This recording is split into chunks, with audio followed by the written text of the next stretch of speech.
waking up in the middle of the night, can't go back to sleep. Wanting to be all by myself, not wanting to talk to anyone, lock the door and just stay inside the house. I would isolate and I would just sit at one spot for the entire day. All I know was what my wife would always tell me, is that I was not the same since I've came back. Since getting out, I wasn't the same person. Once I came back and realized where I had been and what I had seen and what I had done, kind of hits you a little bit. I still know people that have come back from Iraq in 2004 and 2005 and are still doing this, driving under an overpass, or look real hard at a guardrail that looks like it's been messed with. I mean, that's not something that you could just turn off. I found it a lot easier adapting to the hostile situations of a combat zone than coming back and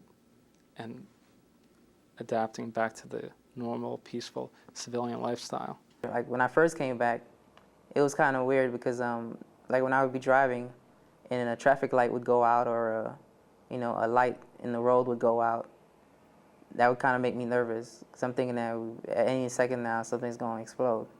Because that was one of the ways that you know something was going to happen, the lights.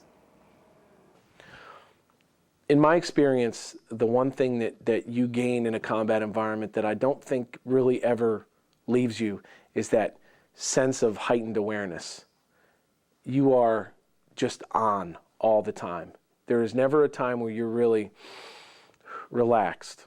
And to carry that kind of, for lack of a better term, pucker factor back with you to either civilian life or even, stateside military life, I mean, that's a big come down right there.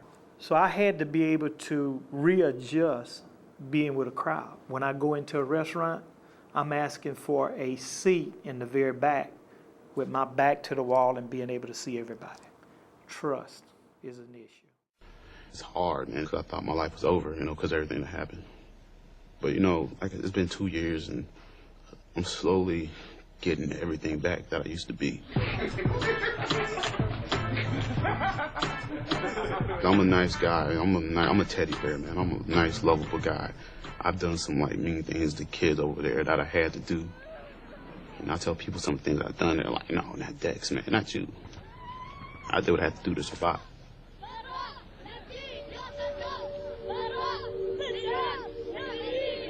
I sit there in my bed at night and everything plays over and over from the first moment, and I hear these Iraqi voices coming towards me. I don't want to live that life no longer, be on a medication every moment that I wake up. When I want to go to sleep, I have to take a pill.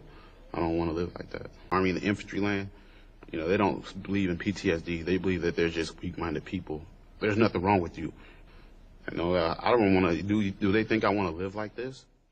I don't want to. I've seen some of the movies, I've seen some Vietnam guys on the street corners and signs, crazy guys walking around. They got these severe mental disorders.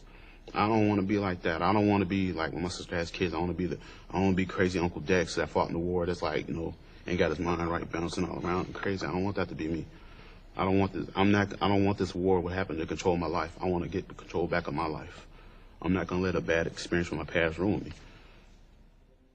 It's hard to go into that situation, be successful in that situation, and complete your mission, and then come back to the United States and not have all that on your mind. Because it's not normal to sit there and kill somebody, especially if you do it up close and personal and see that person die. That's going to change you. That's going to affect you mentally for the rest of your life. You're always going to know that you could do it. And then you have nightmares. I had some really bad nightmares. I remember, I had some night. This was really strange. But I was in a bedroom of a condo that I used to live in. And I was getting in a fight with some guy. I don't know who he was, I was fighting him in this room, and all of a sudden I just reached over and bit his throat out. It's like, well, where does that come from? I never had dreams like that before I went to Iraq, before I joined the military. I never had any of those problems. Now I got them. And then you sit there and you wake up and you're like, whoa, what's wrong with me?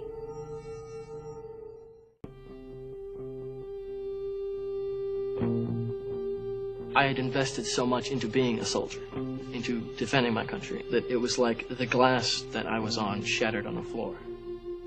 Everything went away. I'd do nothing, because I couldn't be in the military anymore. I could, but I couldn't do what I wanted to do. I couldn't do what I was good at. Tore me up. Like, every time I looked into that mirror of what I used to be, or what I was, I saw somebody trying to stand up, and there was all this blood and pain, and he couldn't stand up. He couldn't do anything. He just lied there and screamed. It was bad. I didn't have a choice in getting blown up, obviously. I didn't wake up in the morning and say, cool, it's my turn to do a sacrifice. I don't view it as a sacrifice. I was a soldier. I got hurt. It's what happens.